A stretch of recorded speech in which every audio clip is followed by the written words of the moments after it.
Hey, everybody, welcome into Redacted. We are live on this Thursday. It's 4 p.m. Eastern Time. I'm Clayton Morris. I'm Natalie Morris. And thank you for joining us. As always, Monday through Thursday, we're live right here. So thank you guys for subscribing. We've got a very busy show for you on this Thursday. On this show, you know, we cover the stories the mainstream media tends to cover in a big pile of propaganda.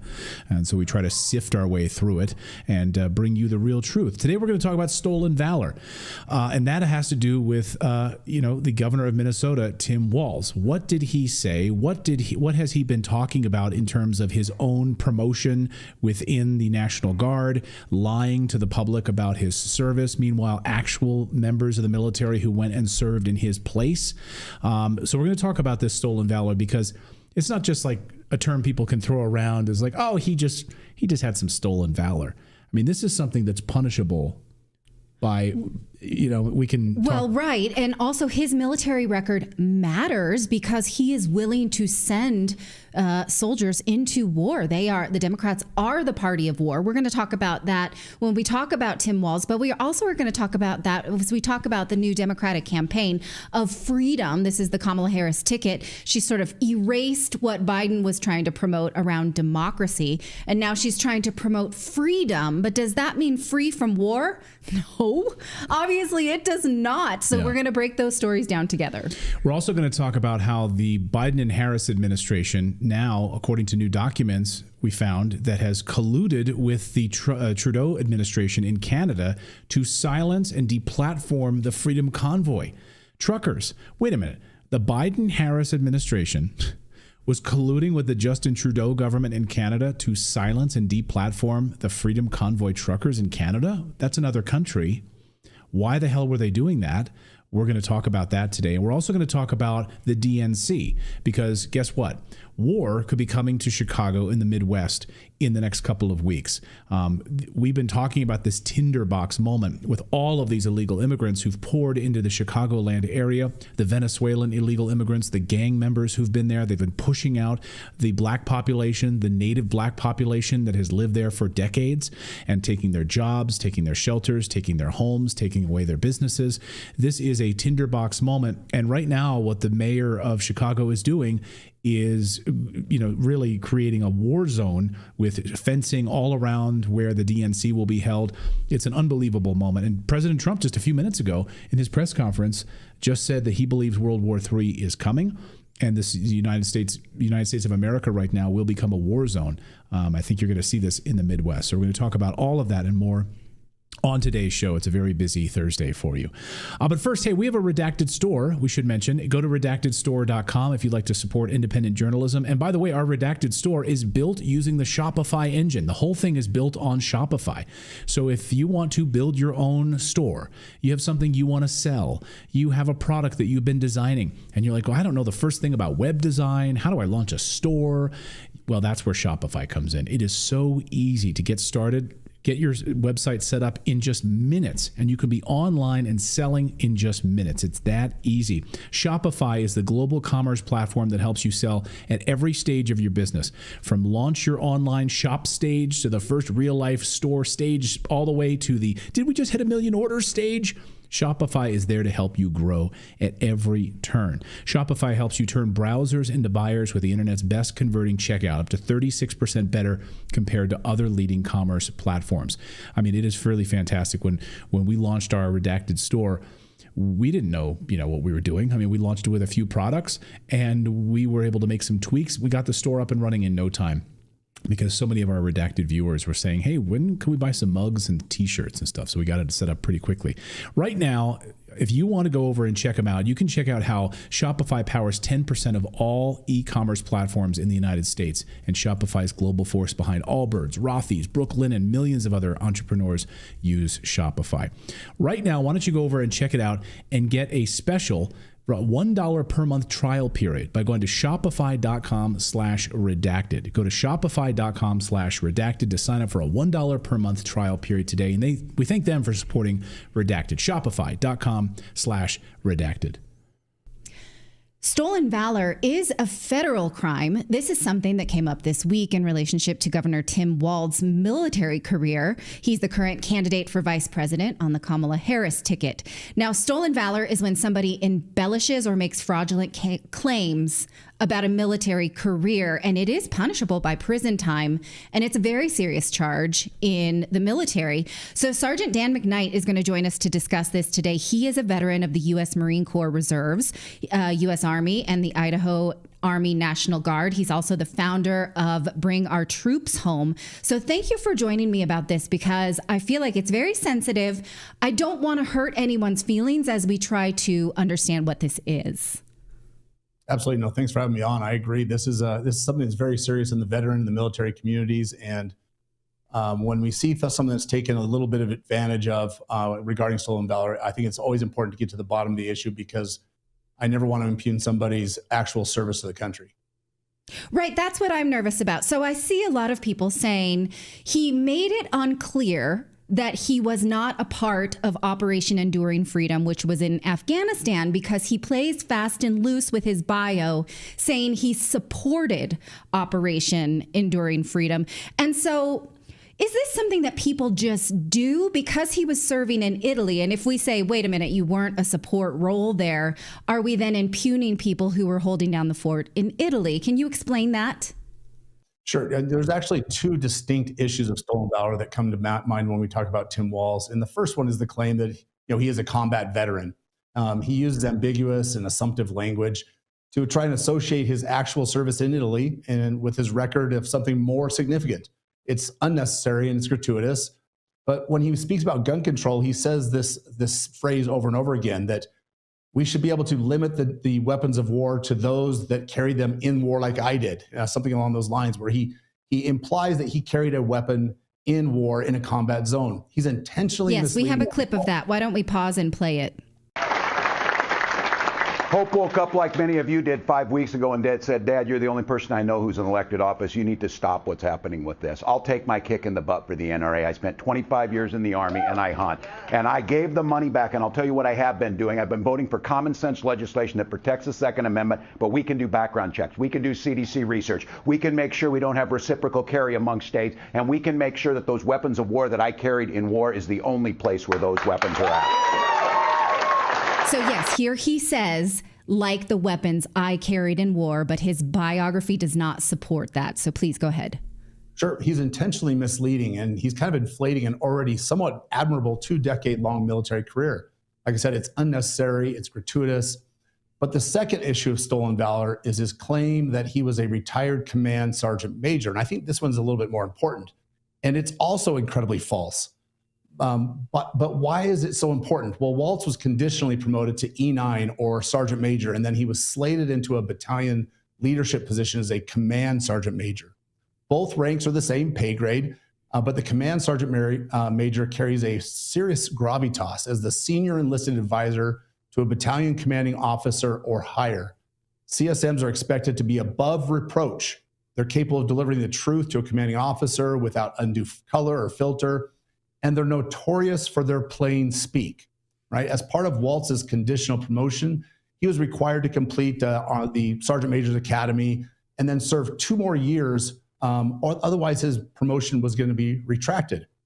Well, when his battalion received their deployment orders to go overseas and serve in a combat tour in Iraq, he decided, instead of fulfilling his obligations as the command sergeant major, that he would resign and stay home for personal gain.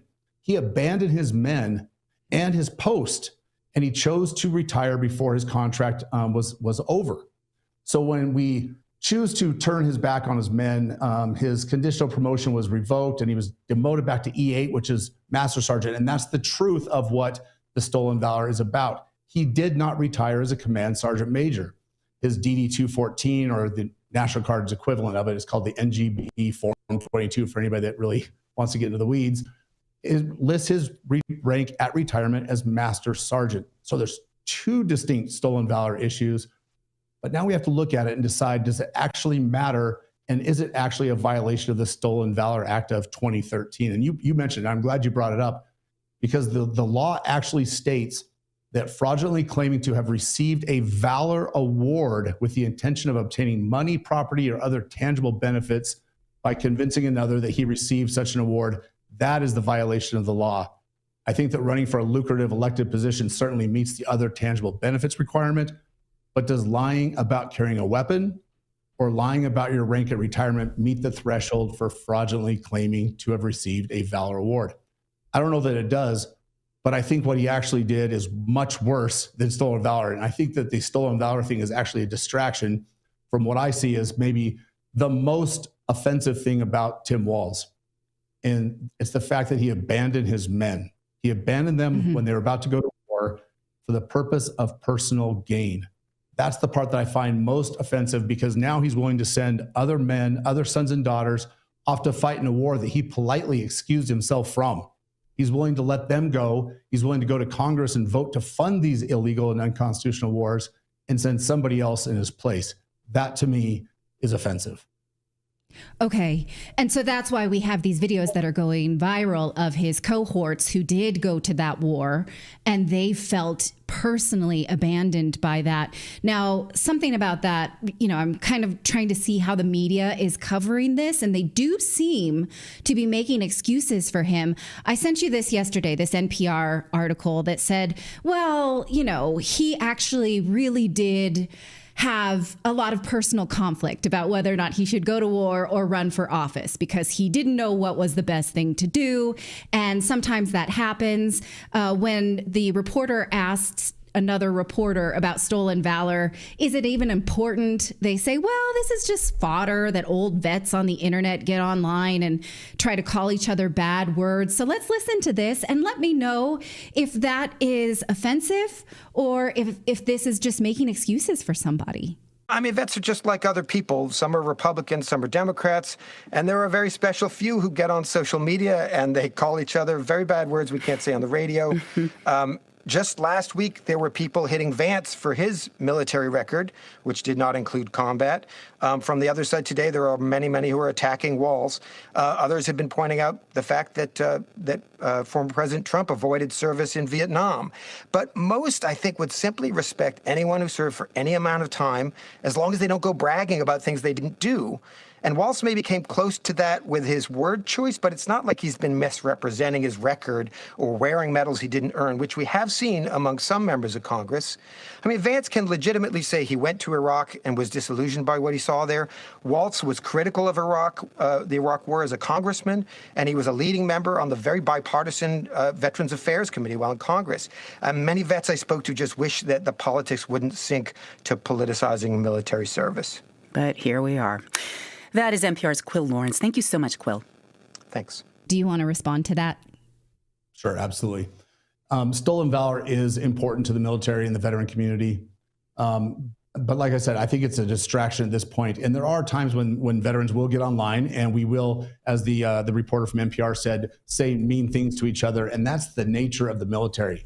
When you go to war with a brother or sister and you're put in these terrible situations, you find common ground over maybe some of the most offensive things that you can imagine. We're expected to face down death and war and all the things that we would never want to do as civilized human beings. And we have to find common humor. And so we do have a tendency to call each other, as the reporter once again said, mean names. But that's not the point. This stolen valor thing is not about who gets in line first on Veterans Day to get the free fajitas at Applebee's. That's not what this is about.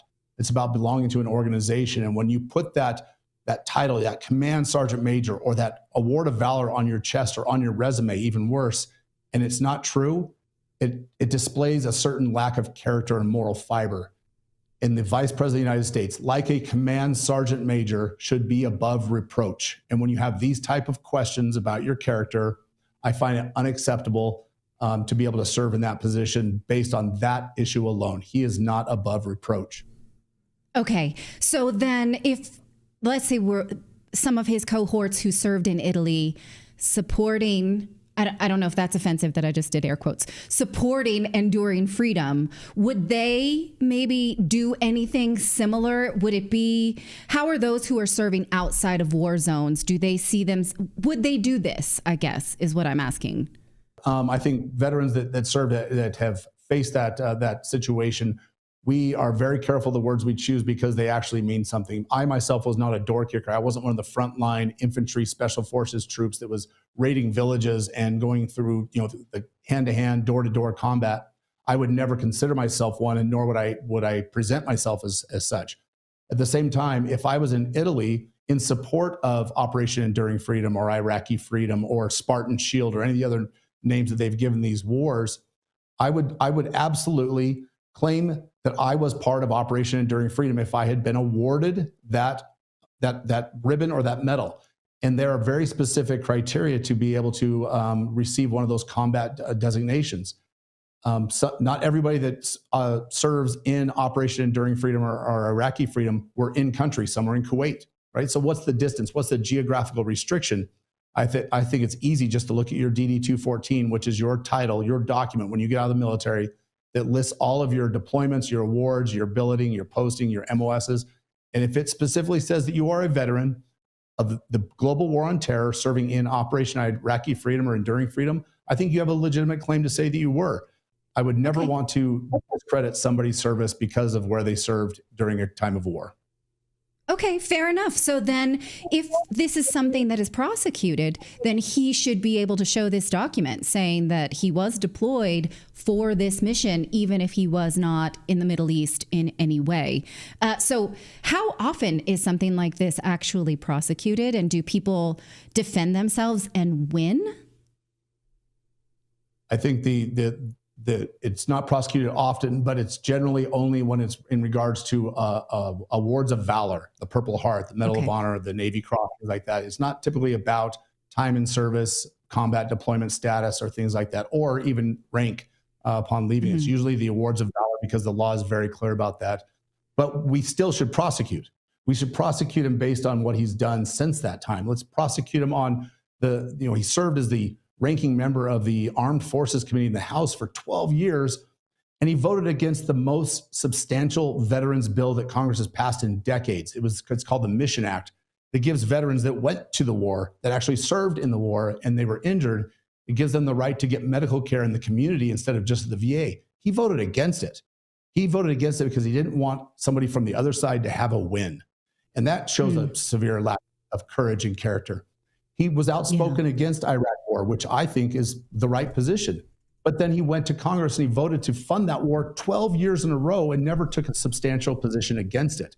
His character is flawed, and it's not because he overinflated his resume. It's because he is a flawed human being, and he is not beyond reproach. And the Supreme Court has said he has the right to say and do the things that he has done on his resume. The Supreme Court's given him that right, and I think he is exercising that right to the highest order, and he's proving what an incredible jerk he is for overinflating his military status. Okay, so last question, because you brought up partisan politics. I had to wonder, as this news breaks, didn't they vet him for this? Didn't they realize this might be a problem? And in talking to my husband Clayton about this, he said they don't care because they don't think that they'll get military votes anyway. The Democrats that was his take on it. Can you respond to that? Yeah, absolutely. I don't think they're going to get many military votes. That's probably true. But more importantly, I don't think they care anyway. His demographics and his status, his social status, his race, his religion, how he votes on bills, those are more important to them than anything. Will he do what he is told?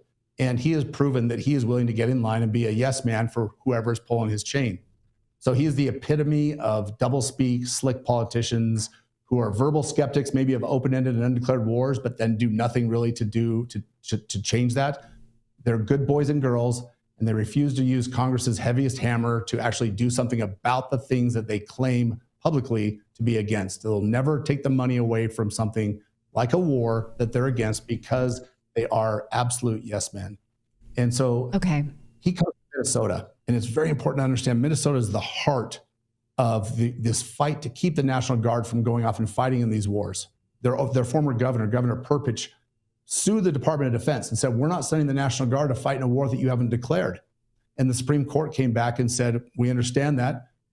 You can't stop the president from sending your National Guard troops outside of the country to train, but they refused to opine about war specifically. And Minnesota is the heart of this fight, and he is just not living up to what the folks in Minnesota would actually expect from their elected leaders. Okay, but to the Democrats, he's the company guy.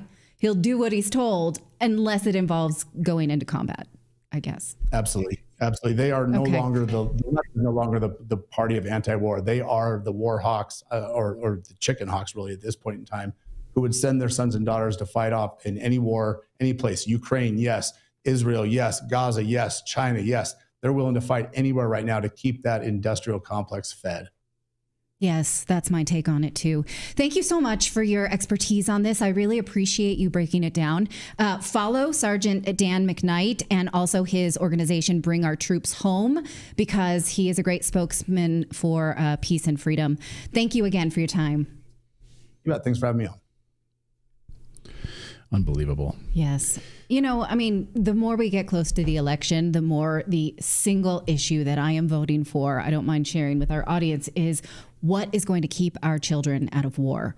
And I don't think it's the Democratic Party. I just can't see them doing anything to walk this back. The wars that we are walking into, we're just walking straight into the fire. So. Yeah, I mean, it's hard to say because, look, let's be critical, right? I've been very critical of the Trump administration as well. Yes, they didn't start any additional wars, but Trump has surrounded himself with these losers. Mike Pompeo, these people that want war, these people that will do anything to get war. And I'm hoping this time, if he somehow gets elected, that he has enough people around him who will protect him from these warmongers. Right. You know, I don't know, but we'll see. I would like to hear him speak to that. Absolutely. It's a uniparty. Yeah. So, well, he spoke just a few minutes ago. President Trump spoke just a few minutes ago at a press conference and said, you know, World War III is coming and we need to stop this from happening. So maybe he would be a peaceful candidate. We hope. Yeah. I hope. Go ahead, Philip. Sorry. It's just too damn bad that the people that are the most, you know, like that advocate the most for going to war, that they don't have to go fight it. It seems like the karma should mean if you're going to push that vehemently for war, you should have to go fight in it. But now, or send one of your children. Right. Send one of your children for it. You know, unbelievable. All right. Well, we've got more news to get to here on your Thursday. We're going to talk about how the Biden and Harris administration, according to new documents, colluded with the Justin Trudeau regime in Canada to deplatform and censor Freedom Convoy truckers. That's right. What the hell was the Biden and Harris administration doing to make sure that the Freedom Convoy didn't extend into the United States or didn't even grow larger in Canada? Yeah, that's exactly what Kamala Harris and the Biden administration were doing just a few short years ago. We're going to talk about that. But first, we want to tell you about things that people are afraid to say out loud, and that is radiation emergency kit. People don't want to talk about it. People don't want to talk about America's nuclear program. It's not Biden. We have Russian ships off the coast of Florida, full-blown wars in Ukraine and Israel. We are at a tipping point moment right now for nuclear war. And the world is at its most unstable point since World War II, even worse than the Cuban Missile Crisis. Larry Johnson, ex-CIA analyst, just said it's even worse than the Cuban Missile Crisis. This week he said that. So except now we have nuclear weapons. The stakes are 10 times higher. How do people like you and I stay safe? Every prepper needs to have a Radio Guard, Gardas, the only FDA-approved drug to treat radioactive fallout. Only the feds have it. They're the only ones that have it, the feds, until now. That's why we partnered with 5G Free, the only company in the world that has a supply of Radio Gardas and the ability to prescribe it prophylactically. Get their radiation emergency kit with Radio Gardas, potassium iodide, Zofran, and Geiger counter. There's simply no other tool in your arsenal to protect you against some sort of a radioactive threat. I mean, you don't have to be near this for it to affect you. You could be thousands of miles away, even of a dirty bomb situation. And that is what we've been talking about here, the potential of a dirty bomb being used in the Middle East or in Ukraine or some other location. Go to 5gfree.com /redacted, 5gfree.com/redacted. Get your radiation emergency kit. Keep it in your house just so you have it and you're always prepared. This is something you should just have in your house. Like we've talked about the contagion kit or other things from our friends at the Wellness Company. Keep it in your house. 5gfree.com/redacted to get your radiation emergency kit today. Well, here's a story that no one in the corporate media is covering except our next guest. The Biden and Harris administration colluded with big tech and the Justin Trudeau regime to undermine the Canadian freedom truckers. Yes, the Biden and Harris regime colluding with Justin Trudeau to undermine the freedom trucker convoy in Canada. This is a bombshell story, and the man responsible for covering it is David Creighton, who writes at the Post Millennial. David, this is a really shocking story, but I guess shocking to a lot of people who aren't paying attention, not surprising. Walk us through this story if you can. Well, Clayton, it's quite incredible because this story came to me completely by accident, as it did to the people who first received it. A group called Guns of America, which is, if you're a firearm owner, you know who they are. And they did a Freedom of Information Act request to the Department of Homeland Security. And it had nothing to do with the Freedom Convoy in Canada. Nothing at all. They were just trying to see if they were on the radar in terms of what does DHS have in store for us? Are they surveying us? Are they tapping into anything we're doing? Is there anything we should be worried about? So they put an access request in. And what they got back was a bombshell that they didn't even realize at first how much of a bombshell. For some reason, their request triggered Freedom Convoy, which of course was the Freedom Convoy in Canada fighting the COVID-19 mandates in February 2022. And the documents that came back were just incredible. And the one that is perhaps most damning for the Biden administration is the one that reads, and this is an actual email within the Disinformation Governance Board. You recalled who that group is. That was the one headed up, of course, by Jankowicz. So you recently put her infamous TikTok.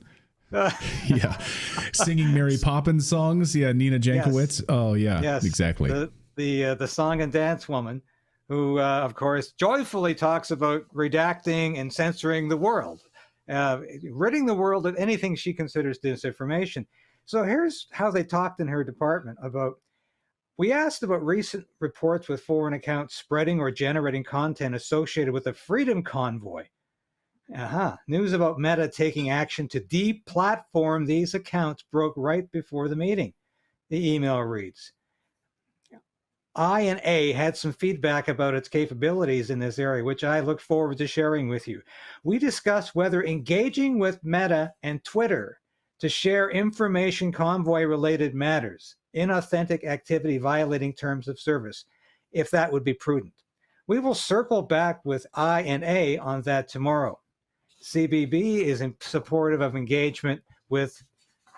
We agree that we need to set up a formal structure for these analytic exchanges.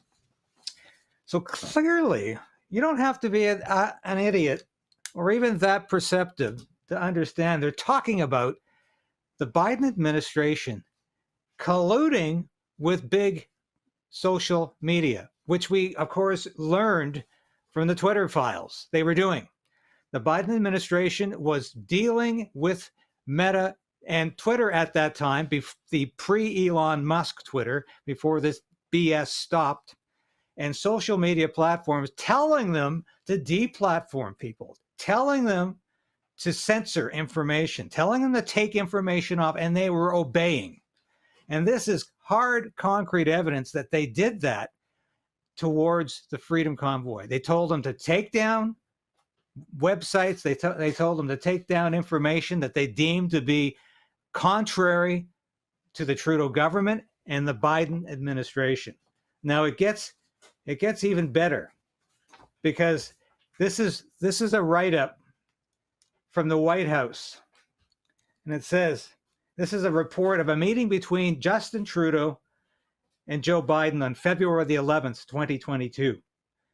And this is called the White House Readout. This is a paper that comes out every time Joe Biden has an official meeting with anybody. It says, in turn, the Prime Minister thanked the President and his administration, the Governor of Michigan, and U.S. officials for all of the assistance that the United States is providing to resolve this disruption, meaning the Freedom Convoy dispute and at the time the border dispute. The two leaders agreed to stay in close touch in the days ahead to ensure that the free flow of traffic is restored at these vital transit points. Now, I interviewed Gord McGill on Tuesday, actually. Now, Gord McGill is a trucker.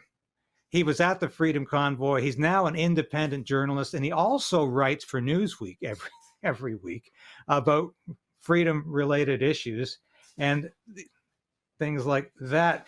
And he's been on Tucker Carlson's show talking about these very things. I've been in contact with him now for many weeks. We've been talking about this. And he shared these documents with me the other day, and he wasn't even aware before he read through the entire 165 pages of documents what he had in his hands. So I interviewed Gord the other day, and he said, what's really telling in this correspondence is the word assistance. He says, clearly the United States could offer Canada no assistance in putting down the Freedom Convoy. In fact, the Trudeau government and the Ontario government actually tried to get U.S. tow trucks to cross the border to remove these trucks that were on the streets in Ottawa. The U.S. tow truck firms, 100% of them all said, pound sand. We're not doing it. No way we're doing that. No way we're doing that. Exactly. And as Gord pointed out to me, he said there was no assistance offered from any American company or any American utility to put down the Freedom Convoy protest. The only assistance offered was clearly in the other email relating to actually deplatforming the Freedom Convoy. That was clearly the assistance that Joe Biden offered Justin Trudeau. This is absolutely amazing. Shocking. It is shocking. It is amazing. So United States, you have Americans and American companies who are near the border, tow trucking companies and others that said absolutely not. We stand with our brothers and sisters up there in Canada who are a part of this Freedom Convoy. We are not offering assistance. We are not going to go up there and tow these trucks. Absolutely not. Even though there was blockades, of course, going across the border, and all of that. So the only assistance actually came from the Biden administration, strong-arming social media companies to block information and deplatform members of the trucker convoy. And I remember it was odd because in the United States, for those of our American viewers will remember, it was difficult to get information about the Freedom Convoy on social media. It was you couldn't really find it. Now we know why. Precisely. That the information was being blocked. And I've talked to several of the organizers like Tamara Leach and Chris Barber, and they said the same thing. It was difficult to get their message out, even to their own people. And this is the irony of this, Clayton, is that these, like Tamara Leach and Chris Barber are still up on charges, and their trial resumes next week for mischief, apparently for fomenting rebellion and insurrection and non-peaceful protest. And all of the messages they put out on social media urged people to demonstrate peacefully. 100% of them. I've listened to every one of them. And in fact, the prosecution keeps playing these and doesn't see the irony of playing these recordings. But Tamara and Chris have both told me they had trouble getting these social media messages out to even their own followers, out to even their own Freedom Convoy participants. So there's the irony, is that the Biden administration was working to create violent protest by reducing the opportunity of people like Tamara Leach and Chris Barber to get that message out to the truckers. Thankfully, they were sensible people and they didn't need coaching. Right. I'll get you out of here on this, David. Do we know what the Trudeau side of this is yet in their relationship? Have we seen complementary documents on the Canadian side supporting the sort of back and forth? We have these Freedom of Information Act requests from the Biden administration side, but what about on the Trudeau side? 85% of the documents related to the Freedom Convoy have yet to be released. There are a number of requests. In fact, I think I should do one myself because I've been relying on other people to do this. They're being stonewalled. In Canada, it's called an access to information request as opposed to a freedom of information request. But it's the same procedure. And I used to deal with these actually from the other side when I was in uniform in the military. We used to get them constantly, and we had to, of course, process them. I have done my own when I worked with the official opposition, and I've done my own as a journalist. It is a fairly simple procedure, and the government should not be stonewalling. It's contrary to law to do so. So what is going on with these documents? I think there's a huge story here yet to be heard about the Canadian connection, because so many people have resigned over the invocation of the Emergencies Act. And this meeting between Biden and Trudeau occurred just 3 days before February 14th, 2022, when Trudeau invoked the Emergencies Act, which of course has since been declared unconstitutional by a superior or federal judge. So this whole thing stinks on both sides of the border. And if this is not revealed, and if we don't get answers on this, you can bet Trudeau will try this again the next time a crisis comes along, whether it's another pandemic or whether it's a crisis of his own making. Hallelujah. You're absolutely right about that. And, Kamala Harris right now is campaigning on the concept of freedom. That's a big part of her platform now, freedom, as we've talked about here on Redacted. And we're going to do a deep dive on that in moments here on the show. But that's so freedom. Freedom to do what? Freedom to clamp down on speech. Freedom to only put out a certain narrative that the regime wants you to hear. That's unbelievable. And it's an unbelievable story, really it is. And so now we know the Biden and Harris administration colluded with the Justin Trudeau administration and big tech to silence the Canadian Freedom Convoy and the truckers there. And they won't stop. They won't stop. David, great reporting on this. Thank you for your work at the Post Millennial, and keep on this great story. This is unbelievable. Thanks, David. Thanks so much, Clayton. It's a pleasure to be on the show again. My pleasure. Thanks, David. Appreciate it. Yeah, you can read his great piece at thepostmillennial.com on this. Really bombshell. I mean, 85% of the documents still from the Canadian side we don't have because they're withholding them. You're going to see the collusion between the Biden administration and the Trudeau government in Canada and what they were doing. That's why they don't want these documents out, in the same way that they're trying to hide the documents and related to Dominion voting machines. I mean, there's a reason you're hiding things, because you're corrupt. Yes. That's exactly. Well, I wouldn't be surprised, but I still want to see them, what they're doing with our tax dollars. We are going to talk about that freedom campaign, because the Biden... who is it now? The Harris campaign. Obama. Who is now replacing the Biden campaign, has sort of taken an eraser to this idea of democracy and now telling us that she represents freedom. Lol. We're gonna see what she means by freedom, what they have presented to us thus far, the Biden-Harris administration, when it comes to freedom, and it's a joke. It's just a joke. But also we're going to talk about war in the Midwest is coming. When the DNC hits Chicago, we may see some stuff hit the fan, if you know what kind of stuff I'm talking about. So that's coming up too. But first we want to talk about coffee, one of our favorite things in this household. Now, you may or may not remember that when we interviewed climate researcher Bjorn Lundberg a couple months ago, he said that one of the number one sources of pesticides that humans ingest is from coffee.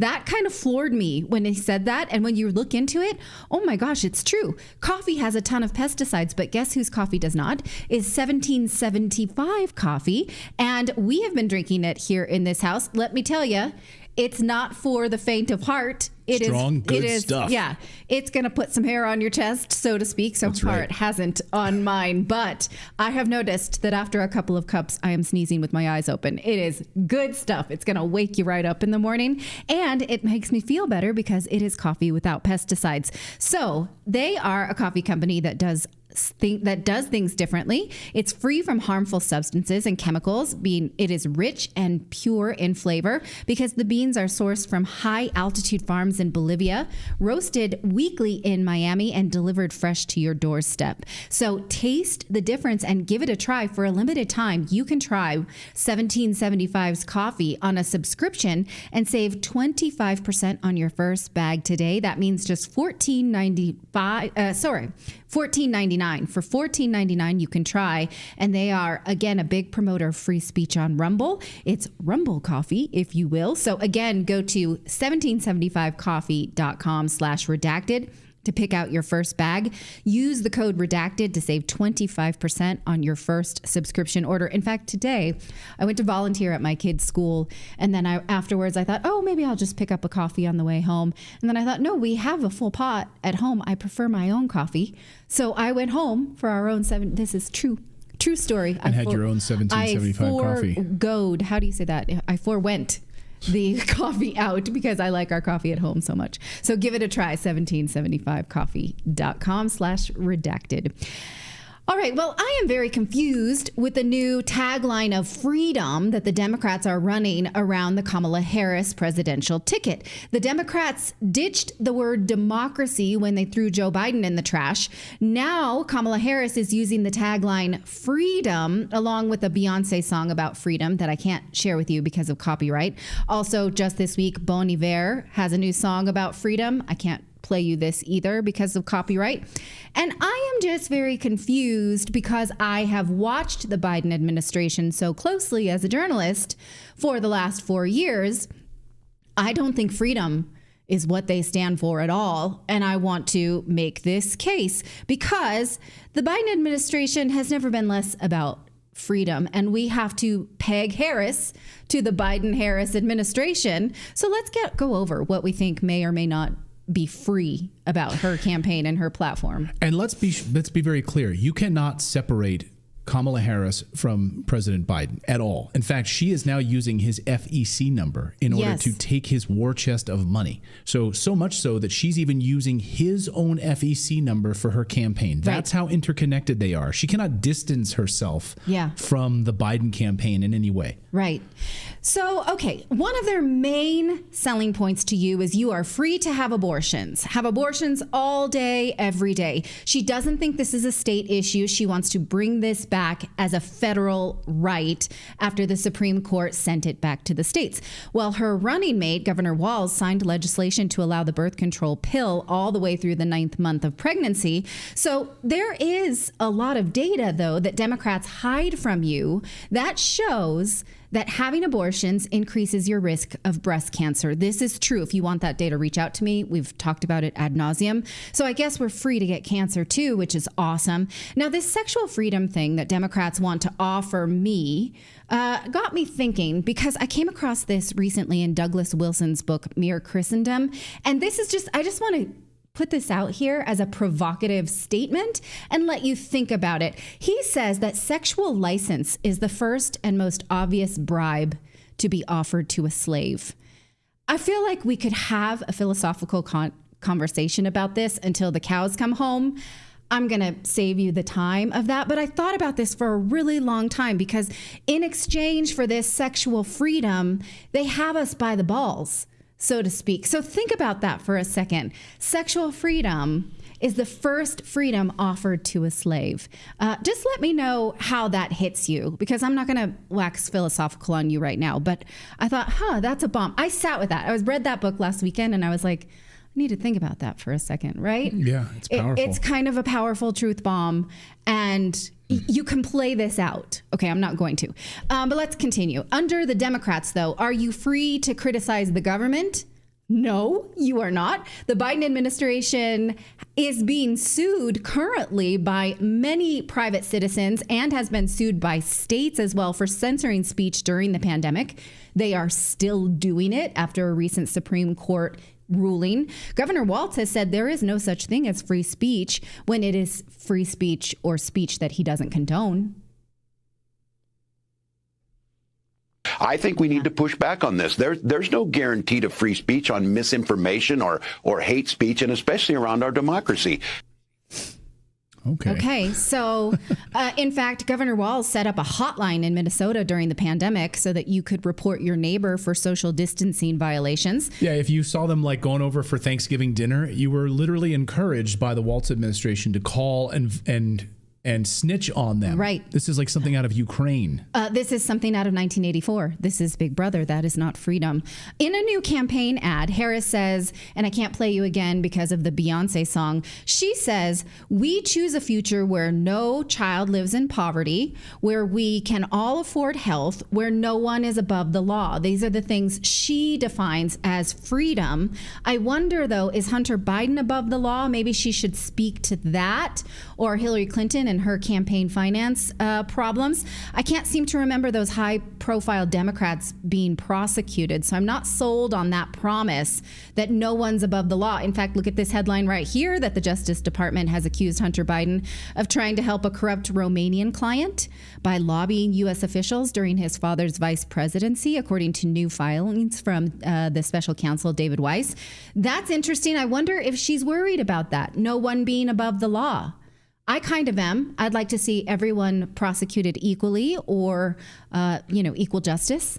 Yeah, or calling, of the law. When you call Poroshenko and you say, we need this prosecutor fired in Ukraine because, well, he's frankly looking into my son's dirty dealings here. And that prosecutor ends up getting fired. Yeah. Maybe you should look into that. Is anyone above the law? Right. Who you work for under the Biden administration? Tara Reid has asked many times for an investigation into her sexual abuse by Joe Biden when he was a senator, and has been ignored. So I'm just so curious about this equal protection under the law, that no one's above the law. Okay. Now she talks about poverty and healthcare, and that's rich because according to the U.S. Census, poverty is up under the Biden-Harris administration. Take a look at this chart from the U.S. Census. I circled in red when the Biden-Harris administration took power. Now, arguably, this is trending upwards under the Trump administration, so we need to look at that data. But if she's promising to end poverty, those trajectories went in the wrong direction, and it's even worse for children. Take a look at this next chart. Child poverty has doubled. So in 2021, solid Biden-Harris time, child poverty was 5.2%, 12.4% in the next year since they took office. Maybe, girl, you don't want to talk about promising freedom from child poverty when you've doubled it in the first year of your administration. What about freedom to oppose foreign wars? Definitely not. She showed us that at a rally in Detroit this week when she shouted down protesters to the war in Gaza. Someone shouted about war and genocide in Gaza, and here was her response. You know what? If you want Donald Trump to win, then say that. Otherwise, I'm speaking.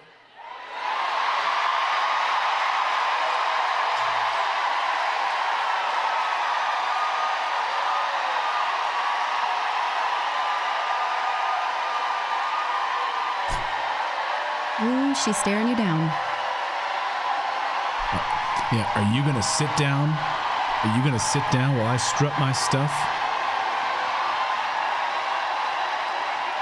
Okay.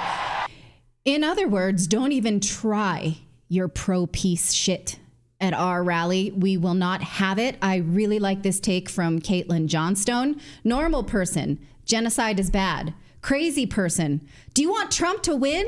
This, you guys, is how they normalize death by using their handy boogeyman, right? So we know she's pro-war. She basically dragged us into the war in Ukraine. She lies about the war in Ukraine ever since. She was the first, I want to say she was the first liar of the war in Ukraine in early 2022 when she was sent as an envoy to stop it.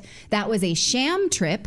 Okay, what about freedom to own a gun as a law-abiding citizen? No, she supported banning assault weapons. She said she would do that as an executive order, and she favors confiscating weapons like they did in Australia. She has said that. What about freedom to stop your child from taking dangerous drugs and surgeries if they're caught in the social contagion of gender dysphoria? No. She and Tim Walz have said that that is conversion therapy, meaning your kid is trans no matter what you think. And if you say that you want them not to have these dangerous drugs and surgery, you are trying to convert them to their birth gender. She thinks everyone should get a sex change if they want to, even prisoners on taxpayer dollars. When I was Attorney General, I learned that the California Department of Corrections, which was a client of mine, I didn't get to choose my clients. Right, a client of the Attorney General. A client of the Attorney General, right. Of the Office of Attorney General, that they were standing in the way of surgery. For prisoners. For prisoners. And there was a specific case. And when I learned about the case, I worked behind the scenes to not only make sure that that transgender woman got the services she was deserving. So it wasn't only about that case. I made sure that they changed the policy in the state of California so that every transgender inmate in the prison system would have access to the medical care that they desired and need.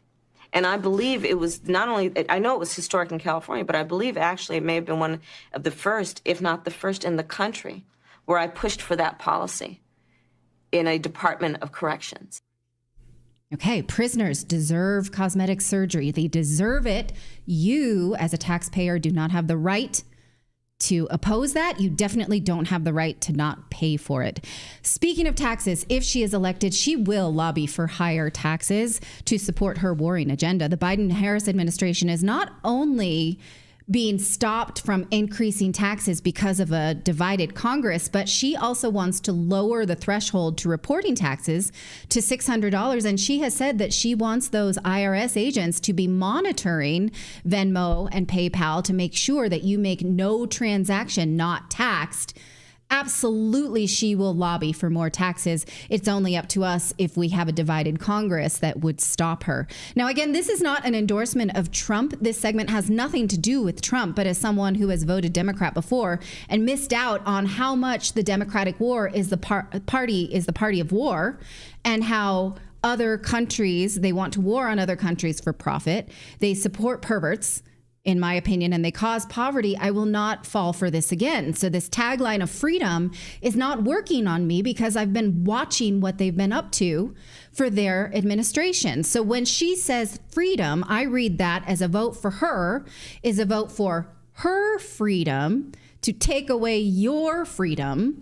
But if you are swallowing this, if you are motivated by this freedom tagline and you think that she's offering you freedom, tell me what I've missed. I want to know, what do you think that you're going to get freedom that you don't have now that she's not going to take away? I'm very curious. So let me know what you think of that and that tagline and if you're buying it. So the brilliance of that is that you, and it's by the way, great job on that. I think the brilliance, it's the brilliance of language, right? So she can wrap herself in this language of freedom. Yeah. And then suddenly she's the candidate of freedom, yeah. And then Trump can't use the language of freedom because Kamala's already started using this slogan and this tagline. Sure. Right? And it's the brilliance of using it that really kind of, I mean, and then if you speak out against it, then you're anti-freedom. Now, wait a minute, you're going to speak out against Kamala Harris? You're anti-freedom? Right. But I will say this, the Democrats were hurting in the brilliance of MAGA because MAGA really riles people up. It means a lot to them. It's a good slogan. It's been, it's been working for them for the past 8 years. So they need something. This is what they think they've got. I'm just very confused by it because they stand for the opposite to my mind. Yeah, I don't know. I don't know if it'll stick. Again, great point. Let us know, what freedom is she offering? What freedom are the Biden-Harris campaign offering other than like the freedom of open borders, the freedom to get abortions every week? I mean, what other freedoms do you have? Yeah, you can get lots of STDs, and she thinks that that's freedom. Yeah. You can have lots of abortions, and she thinks that that's freedom. So you can cut off your boobs, and your kids can do that too. So I'm just curious. You can pay for inmates to get their balls and cut off as well if you want. Yeah. So. Does this sound like a free society? I'm just curious. What have I missed that you think she's offering that you don't have? Just let me know. Well, freedom is not coming to the Midwest. We're going to talk about war coming to Chicago because the Democratic National Convention is getting ready. We have Pritzker obviously there, putting up fences, cleaning up, trying to get rid of homeless people there. Homeless people who live in Chicago who are American citizens. They've already been pushed out by illegal immigrants, illegal Venezuelan gangs who are now inside of Chicago. Is war coming to the Midwest? This is like a tinderbox position right now between the citizens who've lived there their whole lives and these illegal immigrants, and with the DNC arriving, it is an absolute mess just waiting to happen. So we're going to talk about that in a moment. But first, we want to tell you about our friends over at American Financing, because, of course, in the stress of today's economy, you may be thinking, well, how am I going to buy gas and groceries and make my bills? If you are putting your finances on a credit card, that's making it even worse. Of course, you're in a never-ending cycle of interest payments and debt.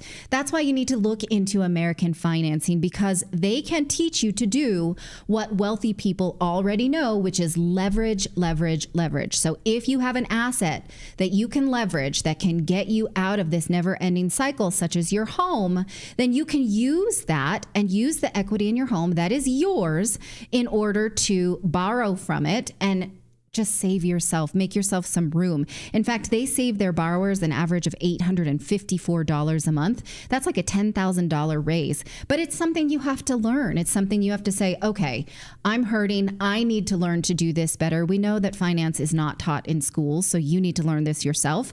So give them a call at 866-890-8434. Again, we're not asking you to do anything that you don't understand. They can teach it to you. Go to AmericanFinancing.net/redacted or call them at 866-890-8434. Or once again, give them a call, AmericanFinancing.net/redacted. Well, in a few weeks, Chicago will become the center of the universe with the Democratic National Convention. And I don't say this lightly. War is coming to the Midwest. Venezuelan illegal immigrants have taken over Chicago ahead of the DNC. And our next guest has uncovered incredible information showing how Venezuelan gangs are affecting the entire Chicagoland area. The mainstream media, of course, is largely ignoring this story, not covering it at all. And he has also uncovered new evidence from the Chicago PD directly, showing two different Venezuelan shelters that are running human sex trafficking operations right out of those shelters. Terry Newsome is our guest. He's the host of Behind the Enemy Lines podcast, and perhaps no one knows more about what's going on the ground in Chicago than Terry. Terry, welcome to the show. Great to have you here on Redacted. No, thank you for having me, Clayton. I appreciate it. Well, and I appreciate all the work that you've been doing. And, of course, you've been working very closely with our good friend J.J. Carroll and really painting a picture of what's happening in the Midwest. You know, a lot of people think of what's happening at the southern border. They look at those images of the southern border and they think that's where it's happening. But Chicago has really become ground zero for the illegal immigration disaster in the United States. Can you kind of paint a picture of how bleak it is? Yeah, sure. You made a great point there about Chicago being ground zero. So say if Trump wins and he stops everything at the border, well, we're just getting started in Chicago, Clayton. You know what I mean? It's just the damage is done. They're already here. They're being spread from Chicago beyond throughout the Chicagoland area and the state of Illinois, for that matter. And, I first became aware of it in December. I live in the western suburbs. There's train tracks that go from all these different western suburbs into the city of Chicago. So after Brandon Johnson came up with this idea to say he was going to impound the buses if they got dropped off in the inner city, they just started dropping them off at the suburbs. And mine was being one of the first ones. And they would drop bus loads off. So I would get calls from the community folks, and I go there and I start, confronting them, or I don't say confronting them, but I'd film it and so forth. So the first bus, it was probably 75% men with a mix of families. The second bus was like 95% men, military-age men. One of the first things one individual did as soon as he stepped foot off the Mexican border into my community is flashed the Tren del Agua gang sign at me. Proudly flashed it at me. And at that time, I knew it was a gang sign, right? You don't have to be, a law enforcement. I knew it was a gang sign. I just didn't know what type of gang sign it was at that time because it was in December. It wasn't until January, if you remember, the New York Police Department, a cop was beat up by 6 of them, and the guy gave the finger. And then all of a sudden, the reporters in New York said this is the violent prison gang. I'm like, oh my God, this guy's got the tattoo, everything. So I'm like, that guy is Tren del Agua, and he was bragging about his gang coming into Chicago.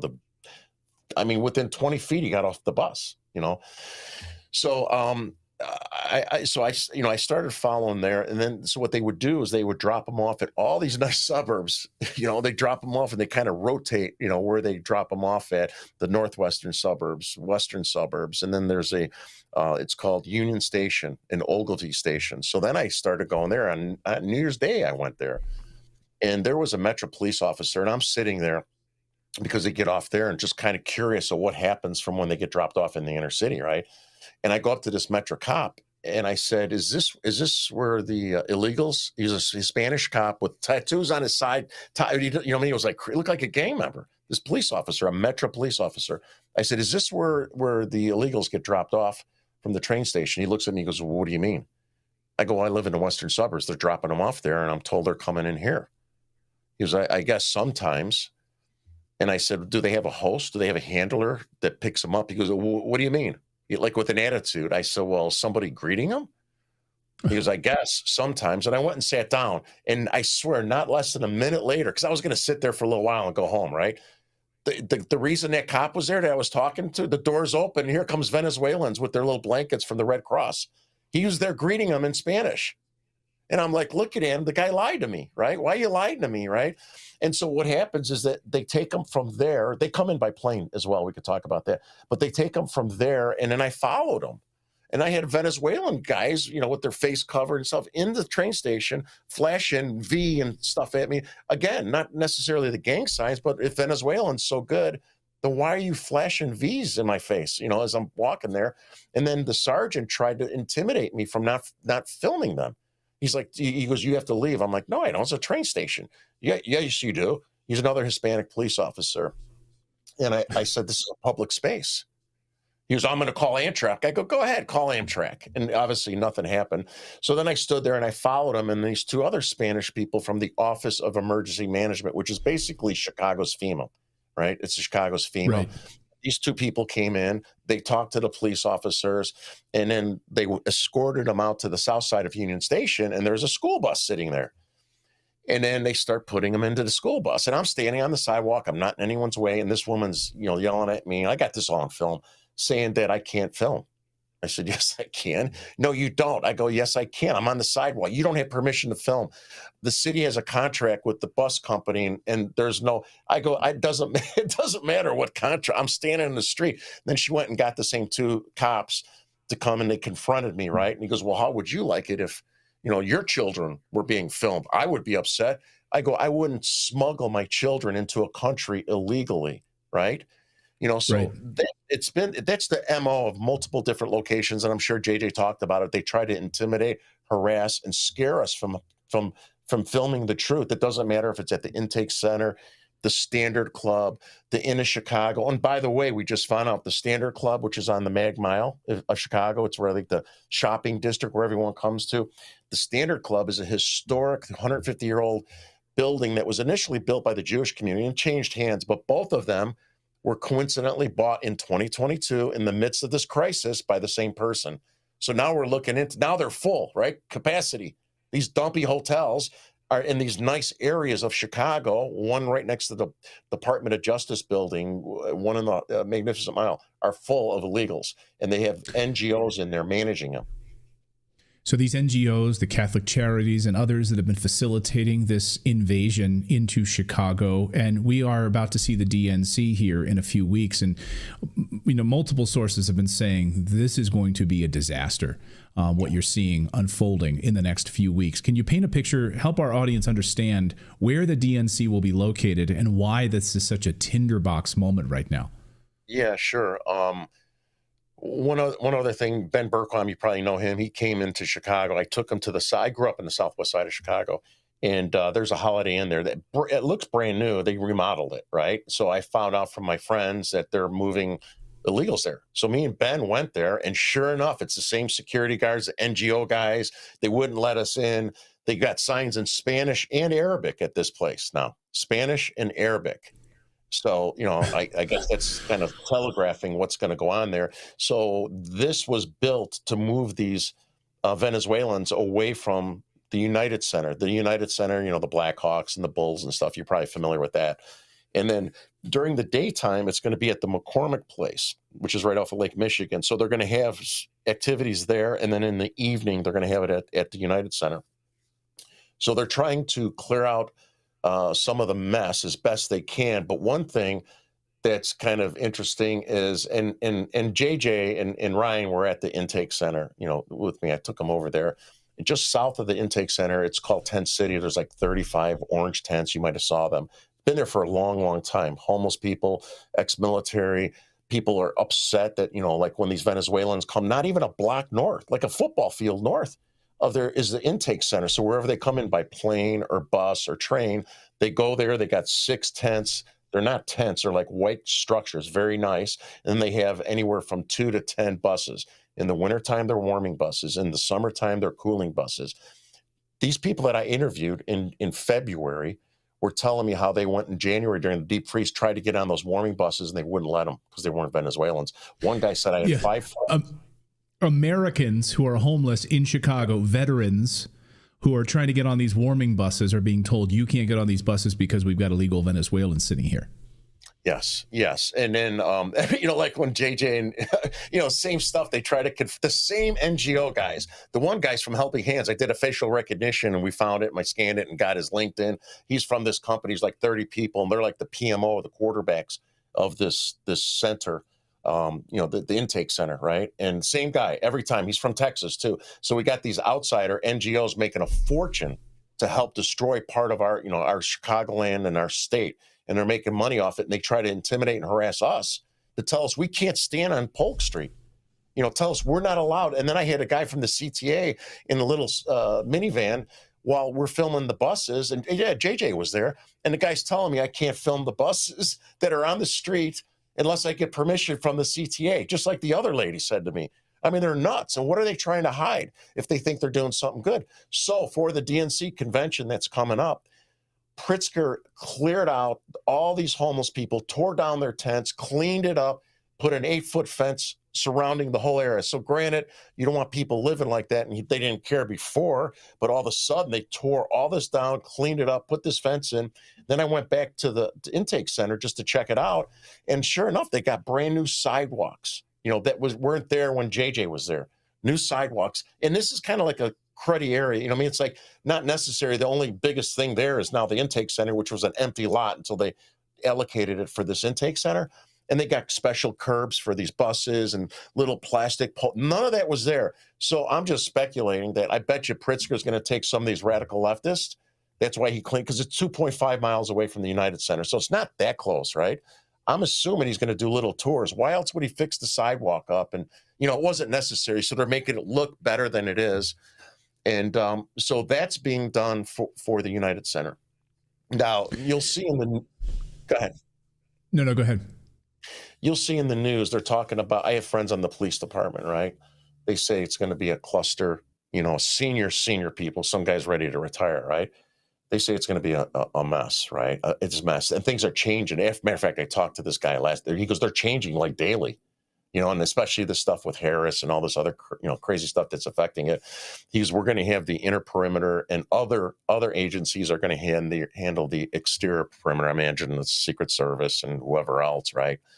And these guys, if you see the local media in Chicago, and they're talking a preparation for the DNC, a lot of it's that fluffy bullshit on how they're being taught, the police officers, to handle these protests and how to handle them in the right way, right? They're not, you don't hear about protecting the police officers and stuff, right? They're more concerned of, handling it the right way. And which is kind of funny, the anarchists, the Antifa, the Hamas, they're putting it out there. We're going to make this greater than 1968. They're going to make it, they're promoting it. They're promoting about violence. They're promoting about going on the CTA, going door to door. They're openly promoting this stuff out there. So now it reminds me of the UK right now, where you're having, the 2-tiered justice system right now. You're having the police being told basically stand down, allow these machete wielding gangs to run rampant. But if you criticize them and call them rapists, that's where the police will come to your house and make arrests if you criticize them. And so it sounds like Chicago is being sort of organized in the same way. The Chicago PD being told handle these protesters, these Antifa and others, as with kid gloves. Yeah, and that concerns me for my police officer friends, right? And then they got to worry about their job, right? So, they asked. Yeah, I live in DuPage County, which is the second largest county in Illinois. So they reached out because they're supposed to try to collaborate and help each other, right? On important, events. They asked for 300 officers, and the sheriff said no. What, would you want to send your police officers into Chicago where they support the criminals over the police, right? I mean, he said, no, we're not going to do it. I mean, I wouldn't want to go out there when you have these constraints and you got to be worried. You got to protect yourself and then also try to protect your job at the same time. I mean, their hands are going to be constrained. And if you think about 1968, who was the mayor of Chicago then? Daley. Remember he said about looting, shoot to kill? I don't know if you remember that, you know, because I grew up here. When there was looting and stuff that happened, all the burned out up and down Madison Street. Matter of fact, by the way, it would be ironic, United Center is right there where the riots were and where all these when I was a kid, we would drive and look. It looked like a war zone, Clayton. So 1968, I graduated 79. We would drive down and it looked like, as I look back now and I read the buildings were just, they left it like that forever. I'm not saying it's going to happen like that, but what I am saying is that people knew how Mayor Daley was, right? Well, now they know how Mayor Brandon Johnson is. So to me, I think they think they're going to get away with way, way, way more. The difference is that these Antifa guys, the anarchists, the Hamas, they're all coming together. They're well-funded, as you know, right? These guys are well-funded. And the Chicago Antifa, I got a story coming on. And we know the Chicago Antifa guys are coordinating. They're the quarterbacks of coordinating these different organizations together. And then lay on top of that, you've got all these African-American folks that are voting for Trump. And you probably saw some of the stuff that, you know, JJ had you interview with, or saw some of his interviews with these leaders and stuff. So there's going to be a big contingent of African-Americans that are supposed to show up to protest the Democrats for ruining the city of Chicago. And I'm worried. Well, that's what I'm worried about. That's what I'm worried about, that's where this war will come from, right? You have the African-American population in Chicago that's absolutely fed up with liberal policies, which have destroyed their jobs, their community, have invited all of these illegal Venezuelans into that area. They're going to go down there to protest. I think you've said it and others, they're just one gunshot away from war breaking out. Yeah. You know, right before I got on your show, you know, my friends send me stuff, right, from all over Chicago. I got a message, a little story, a knife fight. My friend said it. It was like gangs of New York, 20 Venezuelan, I'm assuming they're Venezuelan immigrants, and a knife fight right there off the Mac Mile. So they're probably associated with the inn of Chicago. And they're running like knives trying to stab each other and round cars. So this stuff is just beginning. I mean, they just got here. They're getting settled in. You know, they're getting organized. So I live in the western suburbs. There's a mall called Oak Brook Mall. High end, you know, it's like you know how you say my mall, it's close to my house, you know, and that's where we go. That's where my children go. My wife goes and my mom. And so they had up through June, there was 150 Venezuelans arrested there. And some of them 5-6 times, right? So DuPage County doesn't put up with that crap, but they're constrained with this goofy laws that Pritzker put in place, right? And so some of them, so they're organized, they're coordinated. Like, so for instance, they're taking things and they're working with somebody to you know, sell this stuff, like big KitchenAid mixers that women, fancy stuff that a Venezuelan doesn't certainly need. And they're catching them. There's another suburb right off the railroad tracks. 12 of them came in. They're younger. 2 of the 12 were arrested. The 10 of the 12, they sent them back. They were stealing bikes from the pool and other neighborhoods, and they caught all these idiots. And then it's a very woke, liberal, high-end, very high-end income. And the community members, the woke ones that were okay with all this liberal stuff, are now complaining that the police didn't arrest them. Well, their hands are constrained.